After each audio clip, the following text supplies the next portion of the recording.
નમસ્તે. આધ્યાત્મિક સ્વાસ્થ્યની આ શ્રૃંખલામાં આપણે ગઈ કડીમાં કર્મના સિદ્ધાંત વિશે વાત કરી હતી. તો આ કર્મો આપણે નથી કરવાના, તો કરવાનું શું છે? તો કરવાનું છે નિત્ય કર્મ, નિયત કર્મ, નૈમિત્તિક કર્મ અને સાધના. તો નિત્ય કર્મ એટલે શું? કે શું રોજ બરોજ આપણે જે સૂઈએ છીએ, ખાઈએ છીએ, એ શું કામ કરીએ છીએ? દિનચર્યા જીવનને ટકાવવા ટકાવવા માટે, એટલે આપણા સર્વાઈવલ માટે. Maintenance of body. હવે આપણે જમીએ છીએ, આપણું નિત્ય કર્મ કર્યું, પણ એ જમવાનું આપણે ઉગાડ્યું નહોતું, આપણે એ લાવ્યા નહોતા, આપણે રાંધ્યું પણ નહોતું, પણ આપણે આરોગ્ય. એટલે આપણું આ નિત્ય કર્મ પૂરું કરવા માટે આપણે બીજાની મદદ લીધી. તો આપણું પણ કર્તવ્ય બને છે કે આપણે એની મદદ કરવી જોઈએ. તો એ થયું આપણું નિયત કર્મ. તો ઘણા લોકો મેક્સિમમ બધા કામ પોતે જ કરે અને ઓછામાં ઓછો બીજાનો ઉપયોગ કરે, તો એ અયોગ્ય કહેવાય. પોતાને વધારે પડતી ઘસી કાઢે છે, એટલે એ વર્કહોલિક છે. તો એ લોકો તો બહુ વખણાય છે કે તો વખણાય શું કામ નહીં? બધાને કેટલી મદદ મળે છે. બીજાનો બોજો લઈ લીધો ને, પણ એને યોગ્ય કર્યું, પોતાને ન્યાય થયો. કે આમ તો એમ આપણને એમ લાગે કે એ માણસ સારો છે કે બહુ પરગજુ છે, હા પોતાના ભોગે બીજાને સાચવે છે, પરમાર્થી છે. એમાં પરમાર્થી કરતા એ ભલે એની લિમિટેડ વસ્તુ લિમિટેડ પેલું કરે પણ પોતે પોતાનું બધું કરી લે છે ને કોઈનો બહુ ઉપયોગ નથી કરવો પડતો, તો ઇટ ઇઝ ગુડ. હા, એટલે એ સેલ્ફ ડિપેન્ડન્ટ છે, હા, સ્વનિર્ભર છે. ઋષિઓ પહેલા એવા જ હતા ને. નહીં, ઋષિઓ તો ઇન્ડિપેન્ડન્ટ હતા. એટલે આ બધા સ્ટેજીસ છે આપણા. બાકી એનું રાંધે, એનું ઉગાડે, એનું રાંધે, એનું બધું પકાવે, એટલે સોરી બધું એ કરે વ્યવસ્થા. સ્વનિર્ભર. હા, સંપૂર્ણ. બરાબર. તો આ નિયત કર્મ શેના માટે છે? કે સમાજને ટકાવવા માટે. અને સમાજ ટકશે તો તમે ટકશો. એટલે નિયતિએ બધાને પોતપોતાના કામ સોંપ્યા છે, અને જો બધા પોતપોતાનું કામ કરે તો સમાજ ટકે. જેમ કોઈક ડૉક્ટર છે, કોઈક એન્જિનિયર છે, કોઈક અકાઉન્ટન્ટ છે, કોઈક સ્પોર્ટ્સમેન છે, કોઈ આર્ટિસ્ટ છે. બધાના અલગ અલગ કર્મો છે, અલગ અલગ ધર્મો છે. દાખલા તરીકે આપણા શરીરમાં કેટલી બધી જાતના કોષો છે, સેલ્સ છે. દરેક સેલ પોષણ લે છે, કચરો બહાર કાઢે છે. આ થયું એનું નિત્ય કર્મ, એનાથી તો એ ટકે છે. પણ સાથે સાથે દરેક સેલ પોતાનું એક અલગ કાર્ય પણ કરે છે.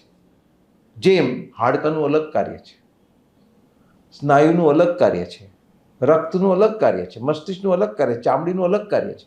અને બધા પોતપોતાનું કાર્ય કરે છે તો શરીર ટકે છે. એક બીજું ઉદાહરણ લઈએ કે એક કોલેજ છે જેમાં બધા વિદ્યાર્થીઓ ભણવા આવે છે, અને એક કોલેજ સાથે એક હોસ્ટેલ પણ છે જ્યાં બધા વિદ્યાર્થીઓ રહે છે. હવે આ હોસ્ટેલ ચલાવવામાં દરેક વિદ્યાર્થી પોતાનું યોગદાન આપે છે. એક જણ રસોઈ પાણી કરે છે, એક જણ ચોપડાઓ સાચવે છે, એક કપડાં વાસણ કરે છે, એક ઝાડુ પોતા કરે છે, અને આ બધી ડ્યુટી બદલાતી રહે છે. દરેક વિદ્યાર્થી પોતાનું નિત્ય કર્મ કરે છે. એ ખાય છે, એ ઊંઘે છે, પોતાને સાચવે છે. દરેક વિદ્યાર્થી એનું નિયત કર્મ પણ કરે છે. તો ત્યાં કામ પતી ગયું? બાકી શું રહ્યું? ભણવાનું. જેના માટે તો આવ્યા છે, તો એ ભણવાનું છે, સાધના. ઓકે. પણ આપણે આ નિત્ય ને નિયતમાં એટલા બધા પરોવાઈ જઈએ છીએ કે એમાંથી ઊંચા જ નથી આવતા. પછી સાધના ક્યારે થાય? અને જો સમય બચે તો આપણે મનોરંજનમાં ગાળીએ છીએ. એટલે આ સાધનાને તો આપણે વિસરી જ ગયા છે, જેના માટે આવ્યા છે. નૈમિત્તિક કર્મ એટલે શું? તો કે જે કર્મની લેણ દેણ છે એ પ્રમાણે તમારા થકી બીજાને ફાયદો પણ થાય, નુકસાન પણ થાય, કે બીજાના થકી તમને ફાયદોય થાય, નુકસાને થાય. તો એ શું થયું? કર્મની લેણ દેણ પતી, તમારું દેવું તમે ચૂકતે કર્યું. એક ઉદાહરણ આપું કે ઘરડું કપલ ટ્રેનમાં મુસાફરી કરતા હતા, ત્યાં માજી ગુજરી ગયા. હવે એમના જે પતિ હતા એ તો ગભરાઈ ગયા કે હવે હું શું કરું. તો એમનો એક સહયાત્રી હતો, એણે કીધું ચિંતા નહીં કરો, 10 મિનિટ પછી મારું સ્ટેશન છે, આપણે ઉતરીને બધી વ્યવસ્થા કરશું. એ લોકો નીચે ઉતર્યા, સગાવાલાને જાણ કરી, પોલીસને જાણ કરી, અંતિમ ક્રિયાની બધી વ્યવસ્થા કરી અને બધું પતી ગયું. એટલે જે મુસાફર ભાઈ હતા એ તો ગળગળા થઈ ગયા અને જેમને એને મદદ કરી તેની એનો આભાર માનવા ગયા. તો એ વ્યક્તિએ કીધું આભાર માનવાની જરૂર નથી, હું તો નિમિત્ત માત્ર હતો. મેં વિચાર્યું કે આ બેન 10 મિનિટ પછી ગુજરી ગયા હોત તો હું તો ઉતરી ગયો. મારું અહીંયા હોવું અને મારું સ્ટેશન આટલું નજીક હોવું મીન્સ મારો કોઈ રોલ છે અને મેં બજાવ્યો. એટલે નૈમિત્તિક કર્મ એટલે જૂની કર્મની લેણદેણ પૂરી થઈ. હવે જૂની લેણદેણ પૂરી થઈ કે નવી ઊભી થઈ એ ખબર કેવી રીતના પડે? તો કે સમજો કે ટ્રેનમાં ગર્દી છે અને ગર્દીને લીધે કોકને ધક્કો વાગ્યો, એને પડી ગયો અને એને ફ્રેક્ચર થયું. તો કર્મની લેણદેણ હતી. પણ કોકે ગર્દીનો લાભ લીધો અને એને હાથે કરીને ધક્કો મારીને પાડી દીધો, તો એ પ્રયાસથી થયું, નવું કર્મ બાંધ્યું. તો જ્યારે અનાયાસે થાય તો કર્મની લેણદેણ પૂરી થઈ, જ્યારે પ્રયાસથી થાય ત્યારે નવું ઊભું થયું. હવે આ 3 કર્મ તો આપણે કરવાના જ છે, પણ મુખ્ય શું કરવાનું છે? સાધના. એટલે આ સાધનાનો માર્ગ છે, યોગ માર્ગ છે, જે આપણને ગંતવ્ય સ્થાન સુધી લઈ જાય છે. અને આજુબાજુ ઈચ્છાઓનું જંગલ છે અને આપણે આ ઈચ્છાઓના જંગલમાં રખડી રહ્યા છે. અને એમાં આપણા મનગમતા ફળ અને ફૂલ મળે છે એટલે ખુશ થઈએ છીએ અને કાંટાઈ વાગે છે એટલે દુઃખી પણ થઈએ છીએ. અને પાછું જંગલમાં મંગલ કરવું છે કે અમુક ક્લિયરિંગ કરીને એમાં આપણા મનગમતા ફળ અને ફૂલ વાવવા છે. હવે બધાને મનગમતા અલગ અલગ છે એટલે પછી ઝઘડો થાય છે કે અહીંયા શું વાવવું. ખરેખર કરવાનું શું છે કે આ ઈચ્છાના જંગલમાંથી બહાર નીકળો, યોગ માર્ગ પર આવો અને આગળ વધો. આપણે જ્યારે ભાવનાત્મક સ્વાસ્થ્ય મેળવીએ છીએ ત્યારે આ જંગલમાંથી બહાર આવ્યા, ઈચ્છાઓના જંગલમાંથી બહાર આવ્યા અને યોગ માર્ગે આવ્યા. તો આ જે બહાર આવ્યા એ શુદ્ધિકરણ. આ યોગ માર્ગે આગળ આપણે વધીએ એ ઉર્ધ્વીકરણ. અને ગંતવ્ય સ્થાને પહોંચીએ એટલે આત્મા બ્રહ્મ સાથે લીન થઈ જાય એ એકીકરણ. આ 3 તબક્કા છે. આપણે ક્યાં છે એ આપણે ગોતવાનું છે અને એ ગોતીને એ પ્રમાણે આપણે કાર્ય કરવાનું છે. આ યોગ માર્ગમાં ઘણા બધા પથ છે. ભક્તિ માર્ગ પણ છે, જ્ઞાન માર્ગ પણ છે, કર્મયોગ પણ છે, રાજયોગ પણ છે, પ્રાણયોગ છે, ધ્યાન યોગ છે. કયો સારો? બધા. જેને જે માફક આવે એ. આમાં એનું સરખામણી કરવી ઉચિત જ નથી, કારણ કે દરેક માર્ગ તમને તમારા મંઝિલ સુધી લઈ જાય છે. તમારા સ્વભાવને જે સૂટ થાય છે, જે મેચ થાય છે, જે ફાવે છે એ માર્ગે તમારે આગળ વધવાનું છે. આ આધ્યાત્મિક માર્ગના અનેક તબક્કા પણ છે. આપણે કયા તબક્કે છે એનાથી એક ડગલું આગળ વધવાનું છે. સમજો કે કોઈ વિદ્યાર્થી 5મું ધોરણ પાસ કરે તો હવે કયા ધોરણમાં ગયો? છઠ્ઠા. હવે એને શું ભણવું જોઈએ, 5મું કે 6ઠું? 6ઠું. અઘરું કયું હશે ને સહેલું કયું હશે? પાંચમું સહેલું ને છઠ્ઠું અઘરું. તો કયું ભણવું જોઈએ? છઠ્ઠું એટલે અઘરું હોવા છતાં ભણવાનું છે છઠ્ઠું છઠ્ઠું. પણ આપણે શું જ્યારે સહેલું ગોતીએ છીએ અઘરું છે. ત્યારે એનો એક એકડો પાછો ઘૂંટ્યા જ કરીએ છીએ. સહેલામાં સુખની ફિલિંગ એક આવતી હોય ને. હા, એટલે આપણે સહેલું ગોતીએ છીએ ત્યારે ત્યાંના ત્યાં જ રહી જઈએ છીએ. હવે વિદ્યાર્થીને ગમશે શું, ભણવું કે રમવું? ગમવું. તો આપણે જ્યારે ગમતું કરીએ છીએ ત્યારે ફંટાઈ જઈએ છીએ. હવે એ વિદ્યાર્થી એમ કે હું છઠ્ઠાનું શું કામ ભણું, મારે અલ્ટિમેટલી તો 10માનું ભણવાનું છે ને, તો અત્યારે કેમ ન ભણું? તો શું થશે? ફેલ થશે. ફેલ નહીં ચાલશે.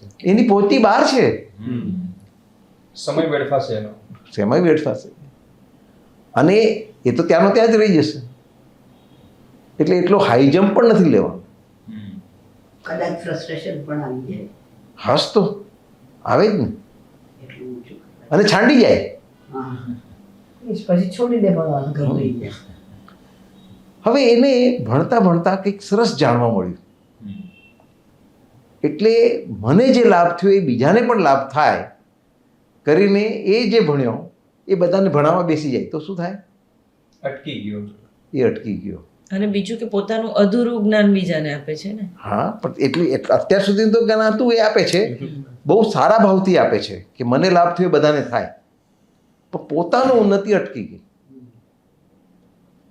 અને એ શું કામ એમ કરવા માગે છે? કારણ કે એની એટલી શ્રદ્ધા નથી કે જેણે મારા માટે આ બધી વ્યવસ્થા કરી એણે બધા માટે કરી છે. એટલે એ વ્યવસ્થાપક એને કે આ ભણાવો તો યોગ્ય છે, પણ પોતાની ઈચ્છાથી એ ભણાવવા બેસી જાય તો એ ઉચિત નથી. અથવા તો વિદ્યાર્થી સામેથી કંઈક ઇન્ફોર્મેશન લેવા આપે તો આપવી. હા, તો આ રીતે આપણે આપણા જીવનનો સદુપયોગ કરીને આપણી આધ્યાત્મિક ઉન્નતિ કરવાની છે, એ માર્ગે જે આપણા સ્વભાવને અનુકૂળ છે અને એ તબક્કે જેને આપણે લાયક છીએ. એમાં આપણે નક્કી કરવાનું નથી, એ ઓલરેડી નક્કી થઈ ચૂક્યું છે. આપણે એ શું નક્કી થયું છે એ શોધવાનું છે. સ્ટીફન કોવીએ કીધું છે કે જીવનનો જે એજન્ડા છે એ આપણે નિર્માણ નથી કરવાનો, ગોતવાનું છે. We have to discover it, not invent it. આપણે બધા લગભગ ઇન્વેન્શન્સની ઇન્વેન્શન કર્યા કરીએ છીએ અને આડા ફંટાઈએ છીએ. સો એટલા માટે ટેકનોલોજી દિવસે ને દિવસે અપગ્રેડ થયા જ કરે, કંઈ ને કંઈ the people keep on inventing everything. Is this also a diversion? તમને શું લાગે છે કે એ જે ટેકનોલોજી છે એક માધ્યમ છે? હવે માધ્યમને જ આપણે લક્ષ્ય બનાવી દીધું છે.